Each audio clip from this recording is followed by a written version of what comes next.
So I'm gonna. So I was just kind of looking at if this is the mass that's attached to the ticker tape. It would be taped to the machine, and the ticker timer would start clicking at this bottom point here. And as it falls, the distance would get higher and higher until it hits the ground, and then the tape stops getting pulled through. And there's going to be more dots on there than that, but that's just shows you how the spacing should look on that ticker timer on the tape. It's a lot more interesting when you do it in real life, but this is as close as I can get Yeah, that's to fine. that. I understand the concept of that of what's actually happening. Okay. All right. So then for this motion lab data, let me see if I can open this. So yeah, the tick number is a measurement of time, but it's in units of ticks. And Okay. then you convert that to seconds. So I'm basically just gonna follow the procedure of the activity 9. And I mean, by the sound of it, you probably did the average velocity versus the time, or did the and instead of the instantaneous. I'm not sure, but whatever it is, we'll find it.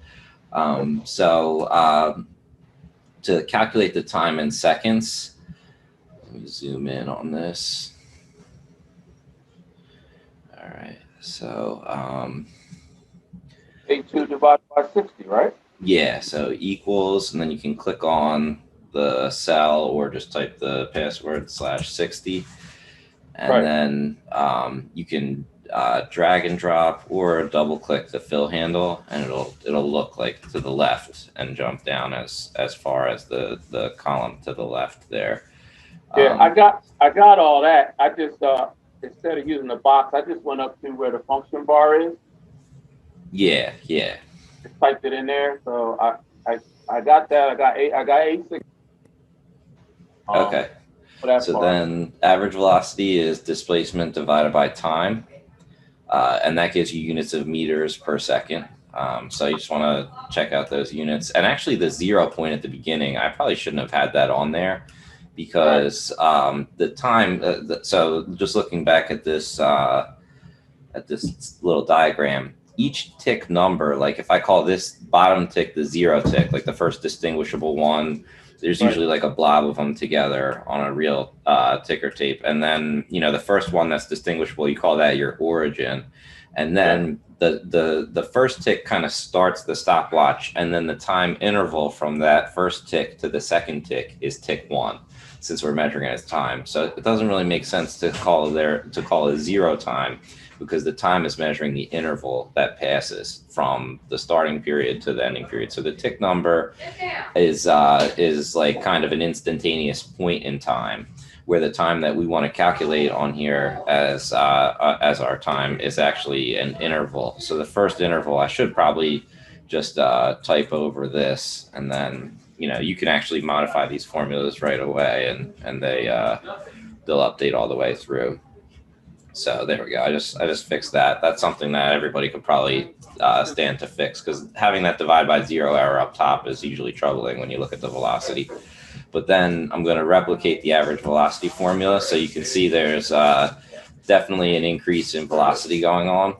And this data is not ideal. I didn't make it perfectly ideal, so because it's actually a real measurement from a real ticker tape.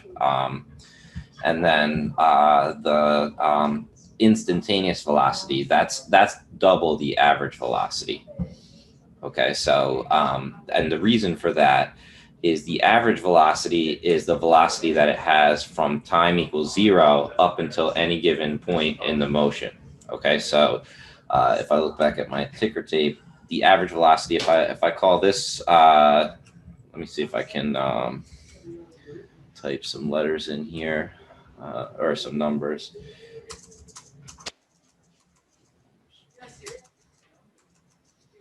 All right, so select. All right, so you got tick number 1 would be like that first interval from time equals 0 to time equals 1. So if my origin is right there, tick number 1 would be that time interval from 0 to 1 there. And then tick number 2 is going to go from time equals 0 to time equals to that second tick. So there's so the delta t, the change in time, is what you're measuring for each of those intervals.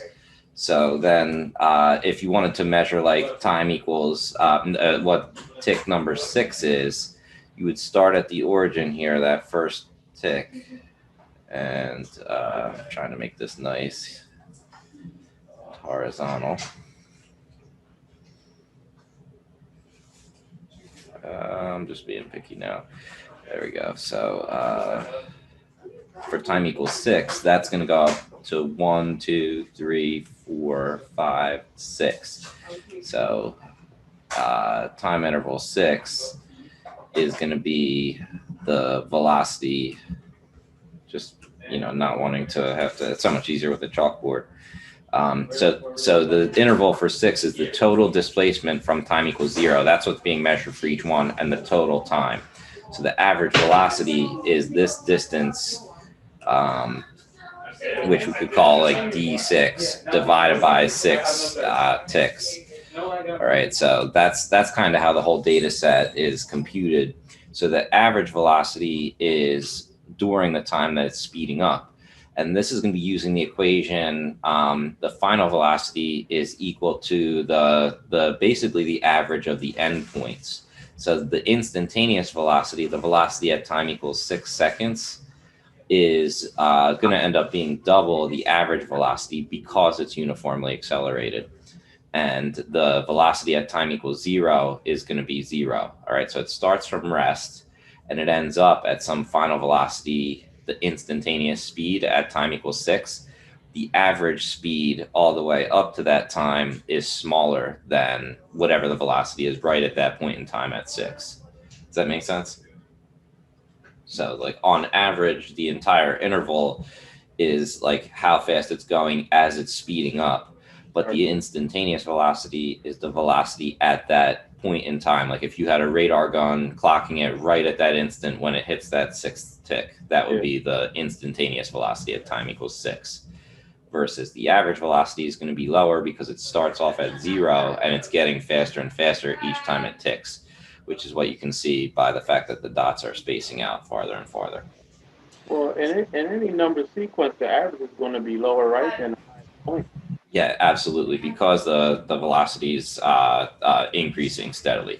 So it works out so that the since it starts off at velocity of 0 and it ends up at a velocity of 6, and it's speeding up at a uniform rate, that the average is exactly half the instantaneous at the end point.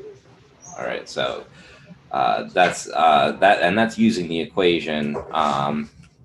It's the average is equal to the initial plus v final, and all of that is divided by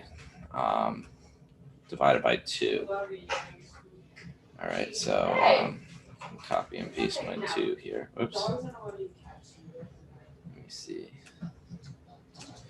Yeah, there's definitely a better way to do this, but so this is the equation that we're using to get the instantaneous velocity. Spreadsheet, correct? Sorry? This is already calculated on the spreadsheet, correct? Yeah, this is going to be the instantaneous velocity you get just by, I'm just showing you where it comes from.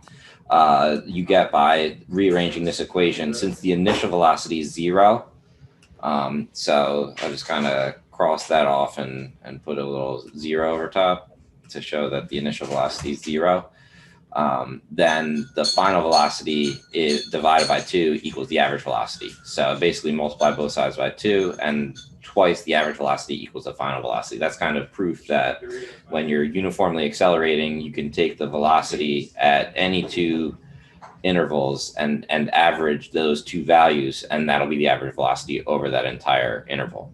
So the average of the velocity, instantaneous velocity at the endpoints, equals the average over the interval. Okay, so and the only reason that works is because it's speeding up at a uniform rate. So that's kind of like an important assumption. But we're always only going to use uniform acceleration with our when we're doing the math like this. We're only going to have uniform acceleration. So now that we have, basically, I just wanted to show you that rather than just randomly multiplying by 2, that 2 times the average velocity is equal to the instantaneous velocity, and that's what we have for column E. So now the velocity versus time graph. I don't know if it's it is programmed to load. Okay. I have all that. All right, now when you add the trend line there, you just want to you don't want to set the intercept, but you want to display the equation on the chart. And when you do that, you should get like 9.1 as the slope on that's the coefficient on the x. Before you took out the 0 point, okay? Yeah. I had a step in the, where it went from 0, and then it jumped up, and then you had the 2 points that was almost like the same. Yeah, that does. Yeah, I can see that. So like the trend line was funky like that, and that's why I took it out.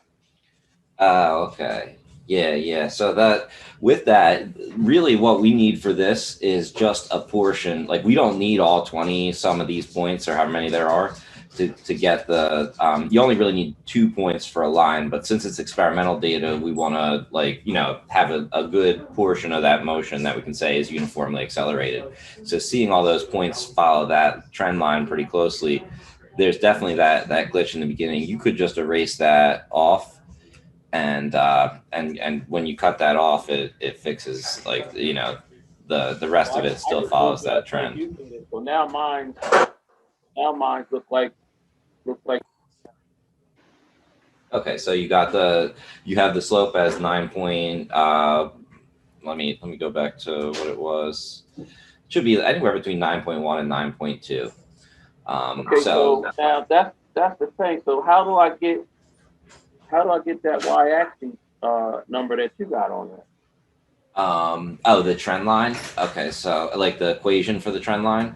The way to get that is you can right click and format trend line, and there's an option to display the equation on the chart that you have to check.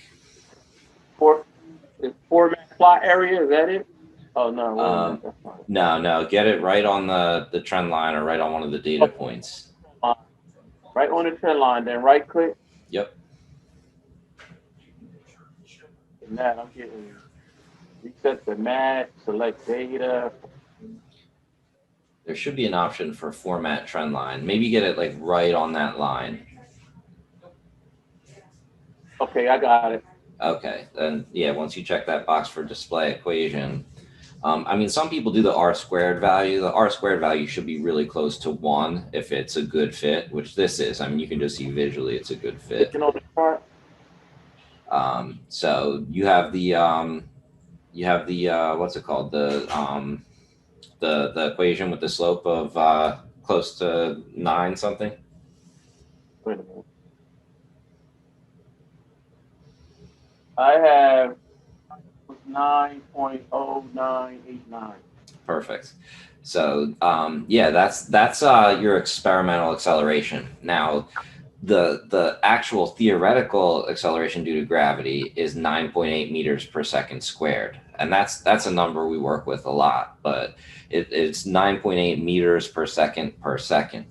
But if you think about the units that you have on here, and we did a lot of talk about units in that first lesson. I'm gonna edit my series 1 and let's see. I want to. Oh wait, hold on. I can.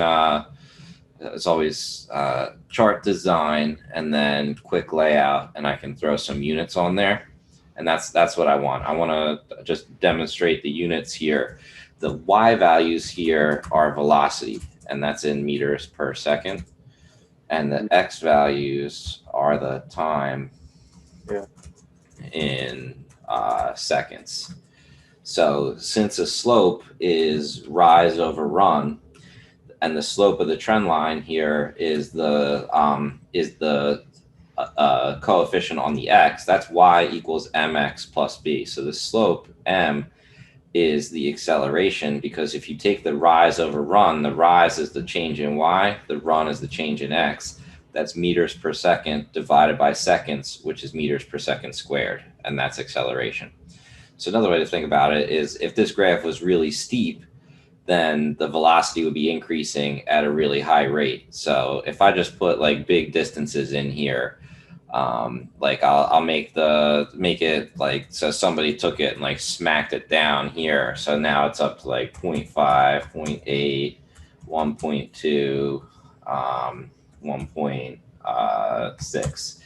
All right, so you can see that it because I lengthened out those distances there, that the slope got much steeper, because I was artificially increasing those distances like it was getting pulled faster. So that slope of this portion of the graph now is a greater rate of acceleration than what gravity alone was doing.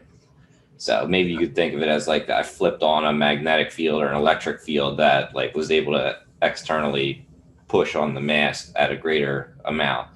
That actually, this part of the trend line doesn't even really give you the proper slope here, because this portion of the trend line would be 9.8. This portion would be steeper. You could even see how steep it is by just cutting out those points, and you can see that's like 100 meters per second squared. Those, just increasing those distances like I did. So I figured this rate of acceleration. Another way to look at it is the acceleration equation is, and I think this is one of the ones on the equation card, is final velocity equals initial velocity plus acceleration times time. And just zoom in on that a little bit. So this is your final velocity is your instantaneous velocity, and your initial velocity is your velocity at time 0. And then the acceleration is the slope, time is the x values. So the x values on the graph are t, the y values on the graph are vf. And I should actually switch this, because it's the acceleration times time is the first point there. So plus vi. All right, so this is vf is your y values, that's your instantaneous velocity at any given point. Acceleration is your slope, t is your x value, that's the time, and then vi, that's your y-intercept. So like y equals mx plus b, y is your y values, y equals mx plus b. B is your y-intercept, m is your slope. So this is going back to just like the equation of a line. Anytime you have two data sets that you want to find a trend that connects like the one value to another value, you can plot them on a linear graph like this and take the slope, and the slope is whatever value is what you get when you take the y value units and divide by the x value units. So that's meters per second divided by seconds, which is equal to meters per second squared. All right, so that's basically fundamentally why we can get the acceleration off of the trend line from the graph. It's taking the slope, which is the rate of change of the graph. All right, so that's a lot more detail than what you need to put in the lab write-up. The lab write-up is going to be based on this standard lab write-up rubric. And the way to do this, like the most efficient way to do this, would be to download this rubric and just leave you would replace the title with like ticker tape lab or determining the acceleration due to gravity. Like just give the lab a title. And then the objective, overview, data and calcs, results, you would leave all those headings right in there, and then just type over the instructions exactly what your objective is and what your overview is. But I mean, the instructions give you a little description of what you want to do for each of those items.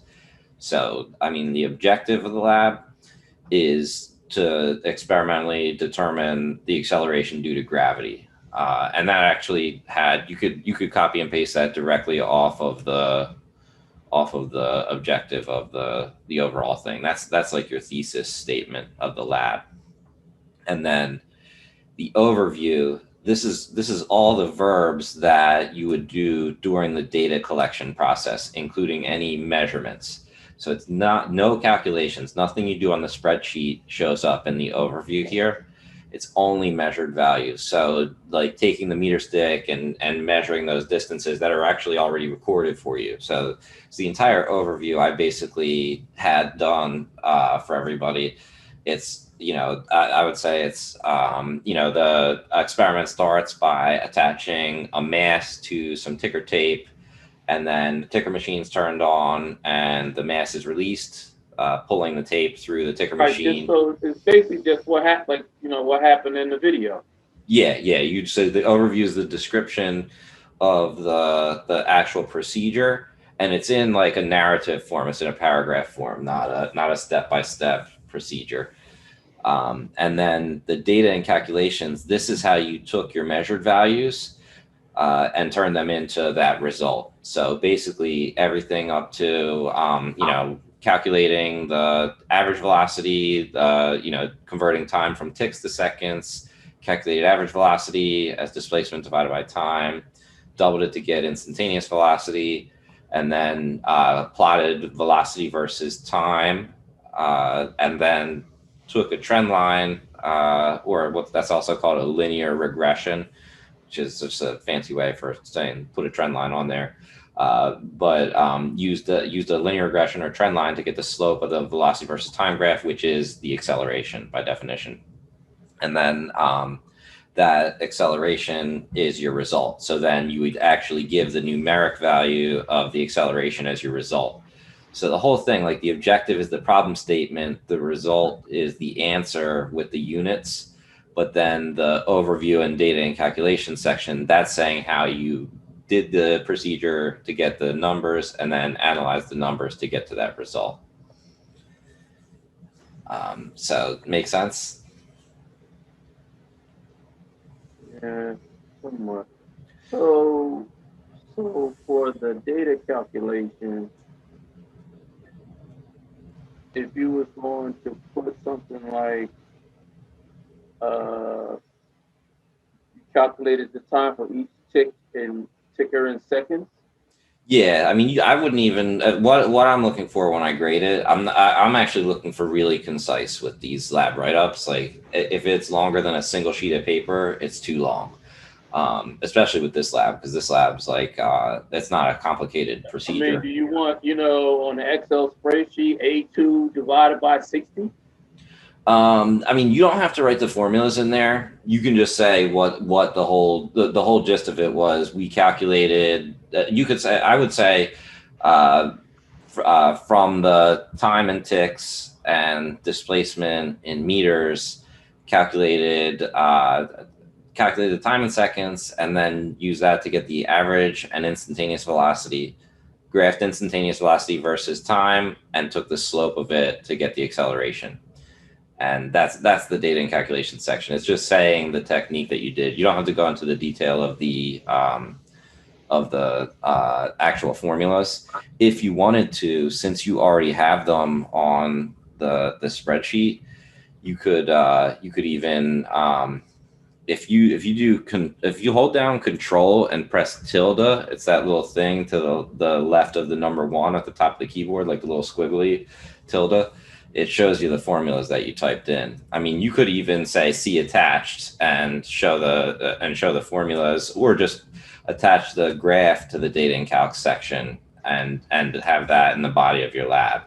So, like, there's a couple different ways that I would say it's acceptable. You could do it completely in words and just describe how you got the acceleration, or you could do a combination of words and attach just paste the graph or a little small version of the graph right into the Word document.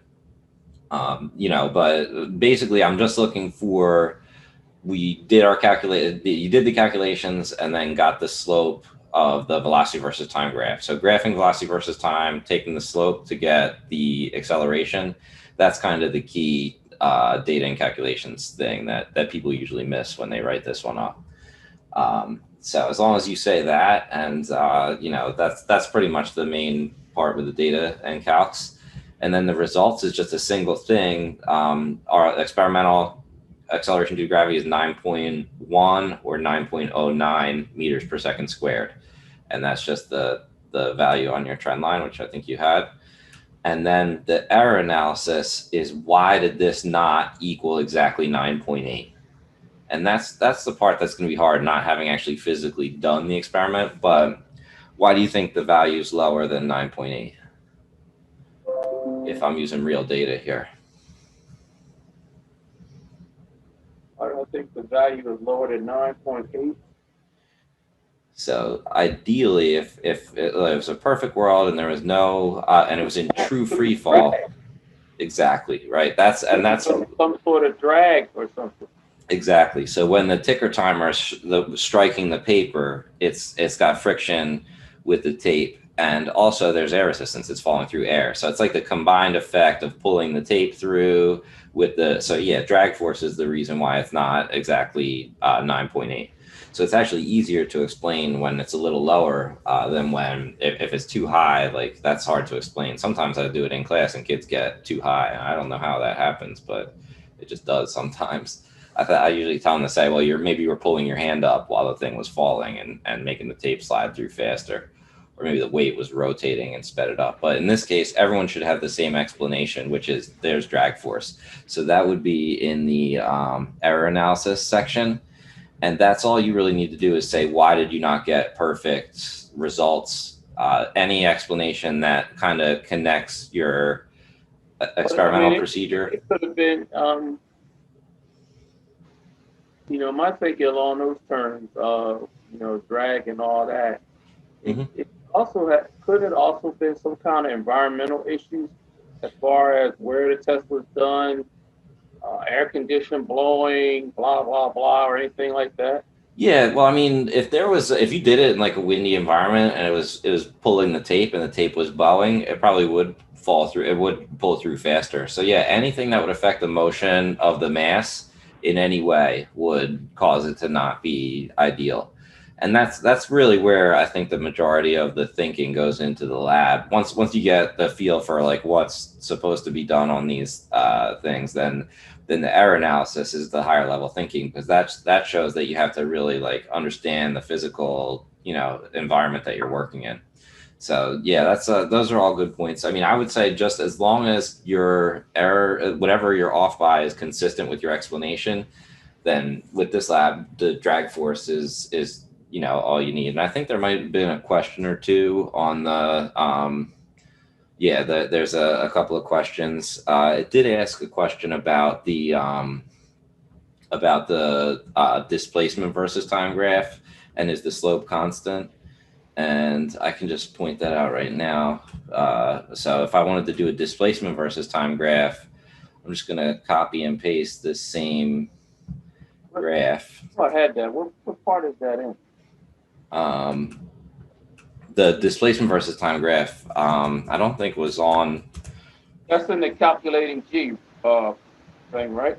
Yeah, it says to do it. So the displacement is like the distance it travels from the starting point in meters. And if I just select the data now, instead of using the instantaneous velocity for the y values, I'm going to use the displacement, the column C values, and then that's going to give me, now it doesn't make sense to do a linear fit on that, but that trend line is a good point of reference to show you that it's got a real systematic like curvature there that doesn't follow a linear trend line. So that's actually a good point of reference there to have that trend line. But the position or displacement versus time, or position versus time graph, is actually parabolic. And it's shaped like a parabola. So you get a pretty low value for your R squared. That's actually higher than I would think you would get. But you can actually do trend lines as not just linear. Like, we're only going to deal with linear trend lines, but you could do a polynomial trend line, and that has a really good fit because it's based on the square of the time. And that's where you have d equals 1/2 a t squared plus vit. That's another value on the equation card, but the displacement equals 1/2 a t squared is the formula for a parabola when you do displacement versus time. So, or quadratic, just if you square the time, you get a parabola. So I think that's the answer to one of those questions. And the others, I mean, this actually, why is it important to tick at a uniform rate? That's actually what's making it tick at a uniform rate is it's a 60 hertz timer because it's using the alternating current when you plug it in. The household electricity alternates at 60 cycles per second, 60 hertz. So that's where the ticks. The way it works is like there's a little electromagnet, and the arm of the ticker timer is getting lifted and pushed back down by a magnetic force from the electric current, kind of moving, alternating directions. It's changing the direction of the magnetic force on the arm. So it actually is pushing and pulling by the current reversing directions and reversing the magnetic field 60 times per second. So it's a pretty accurate tick rate. But I have seen them where they have like an electric motor with a battery, and the motor spins and like taps it with a little little chain, like ball and chain type thing, and it taps that way. I mean, those are really old fashioned ones, but I mean, you could use a battery to make that work with a different type of ticker timer. But that's not really necessary for the lab write up. So it's just me doing what I do, which is share my wealth of physics minutia. But all right. So do you feel like comfortable with everything that you need to do for this? Basically, you're just going to turn in a this gives you like separate little instructions. In fact, this is almost like what you would do. This is almost like you could paraphrase this to give you an idea of what to type for your data analysis section on the lab write up. But that's what I kind of described to you. I'll post this video, and then you could look back at it. And when I describe the data analysis, if you're not sure what exactly to write, you could paraphrase that too. So are those questions something that we have to answer separately?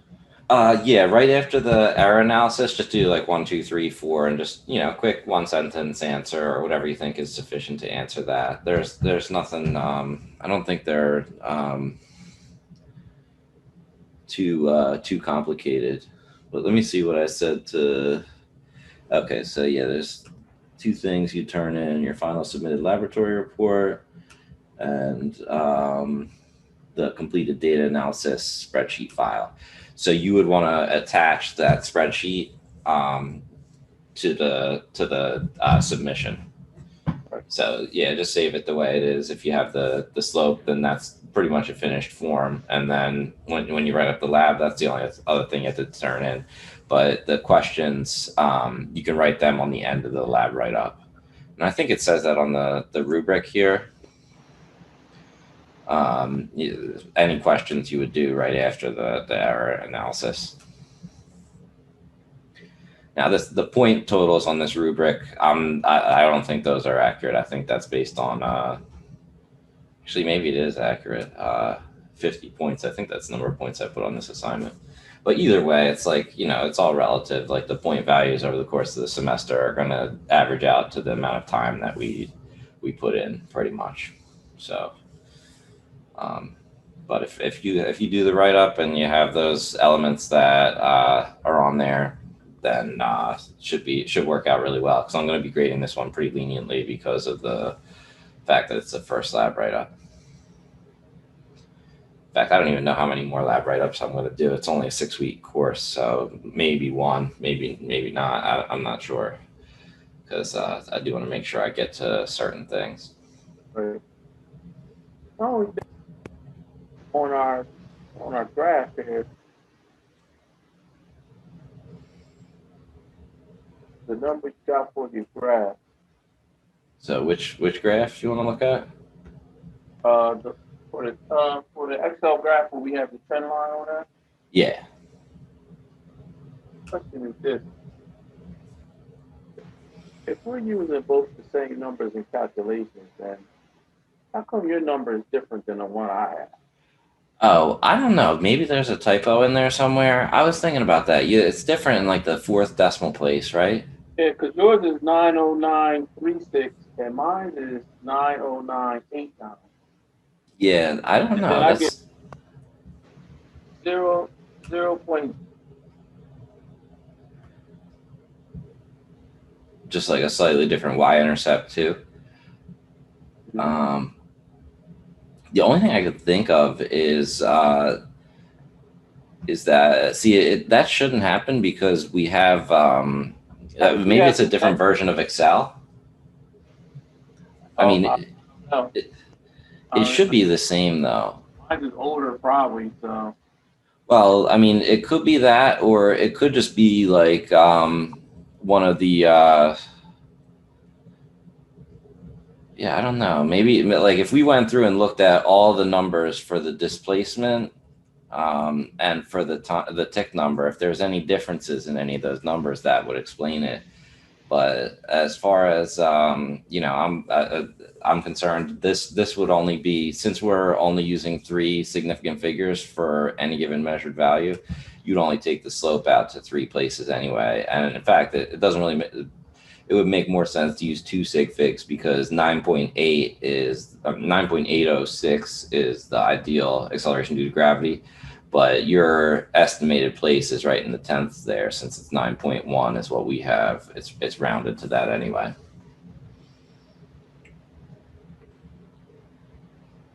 So, did you have any other questions?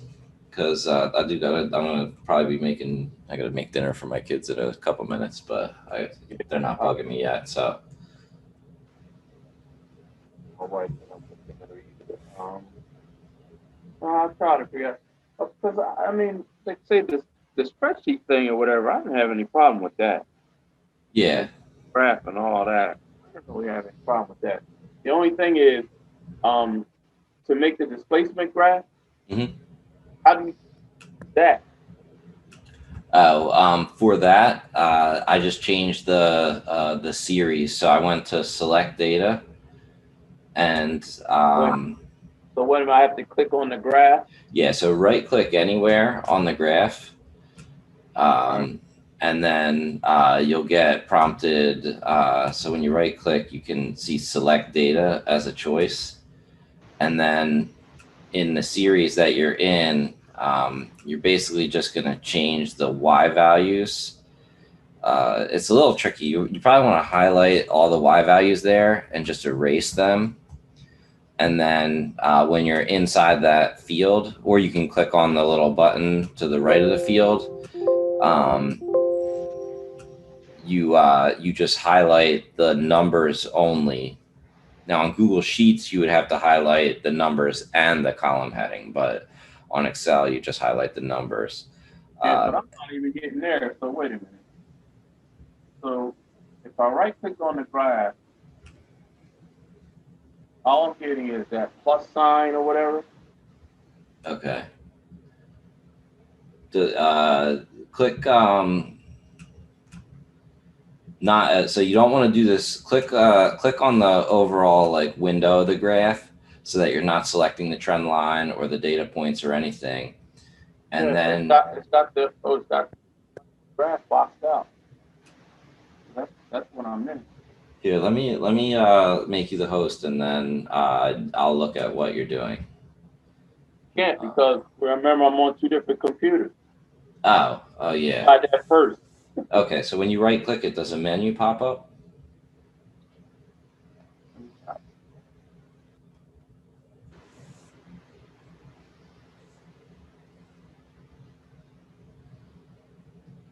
One of the options in there should be to select data.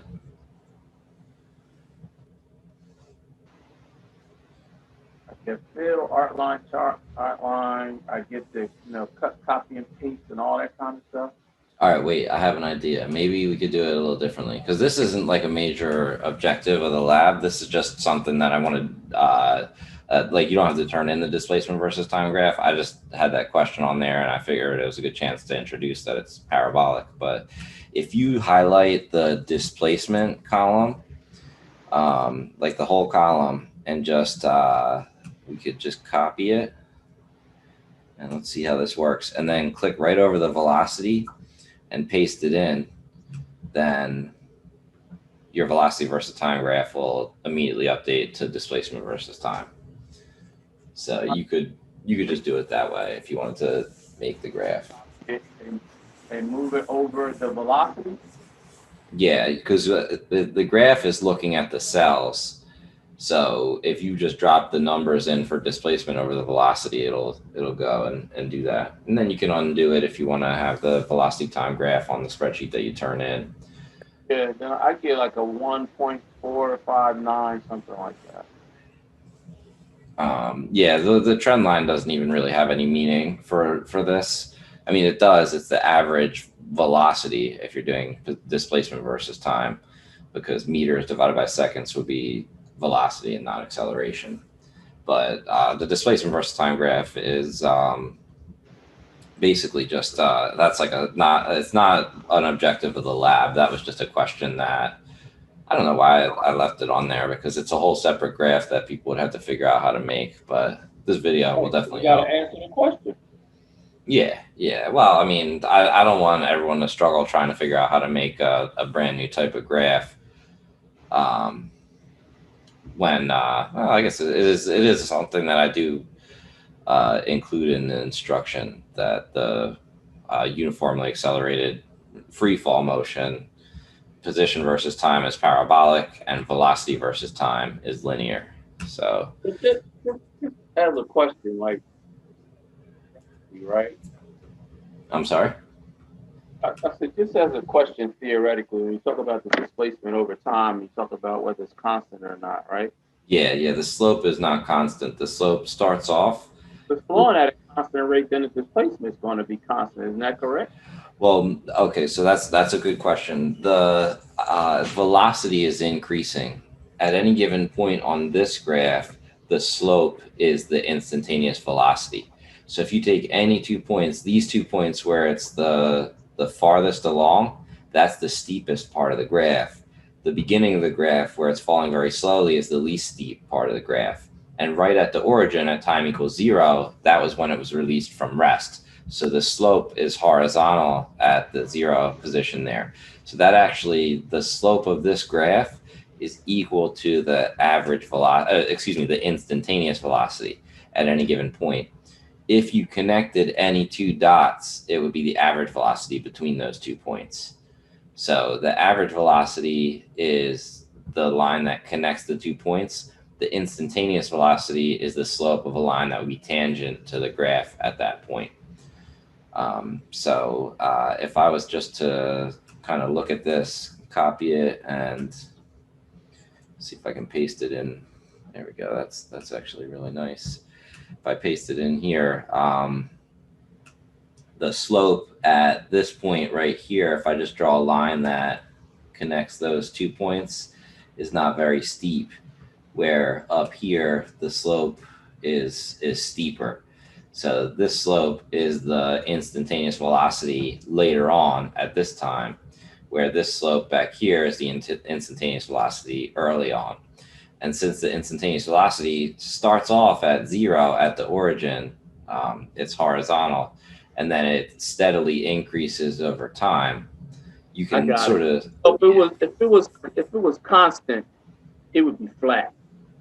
Yeah, well, if the velocity was constant, the displacement versus time would be linear like that. It would just be all straight lines, and then that would be a constant distance per unit time, constant rise over run. So meters divided by seconds. If something's moving at constant speed, then the displacement versus time graph will be linear. But since it's uniformly accelerating, the slope is increasing at a consistent rate. So that's why it's parabolic, because the velocity is increasing, the slope of the graph increases as the velocity increases. So at any given point on this graph, the slope is the velocity, where on the velocity versus time graph, the slope is acceleration. All right, so that's the, oops, I don't know how that. So yeah, this velocity versus time graph, the slope is the acceleration. On a position versus time graph or a displacement versus time graph, the slope is velocity. Velocity is increasing, acceleration is constant.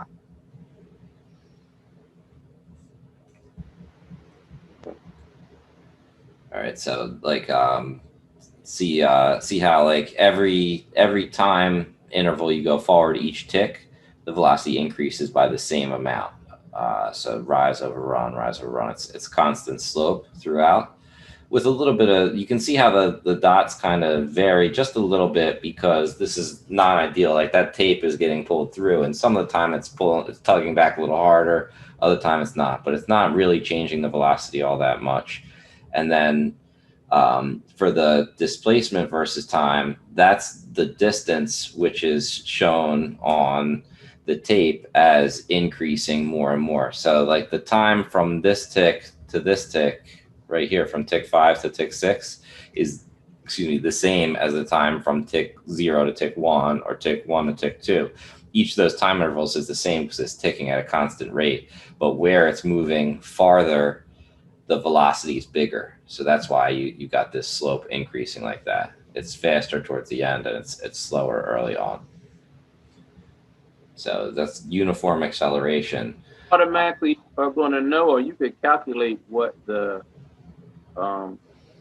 rate is because of the apparatus that you use, correct? Yeah, well, that and it's inherent to the Earth. I'm sorry, it was cutting out your audio. The speed that you're using, like you said, like you were saying, that guy uses a 40, and the one this data is on a 60. Yeah, that's the frequency of the ticker timer. Right. So yeah, just have to be careful. I know what you're saying when you say speed, but speed is dealing with like motion distance over time versus the frequency of the timer, the tick rate of the timer. Okay. But I get you, definitely. So instead of speed, it's rate. Yeah, or frequency would be the SI unit for like cycles per second is frequency, or it would be a period of time, which is the number of seconds per tick. So that's actually the conversion factor we had. It's 60 ticks per second is 1/60th of a second per tick. So they're kind of inverse of each other. Ticks per second is really a really big number of ticks per second, or a really small number of seconds per tick. If that makes sense, but that's just talking in terms of units. But measuring time in ticks, you can convert to seconds by multiplying by or dividing by the frequency. So you can go from ticks to seconds by dividing by 60. You could go from seconds to ticks by multiplying by 60. So it's just a conversion factor to go to different units of time. But since nobody uses ticks for time, we use seconds for time. That's what our SI base units are in. Yeah. One last question: when you drop this weight on this paper at the end, you ever have recoil? We have what at the end?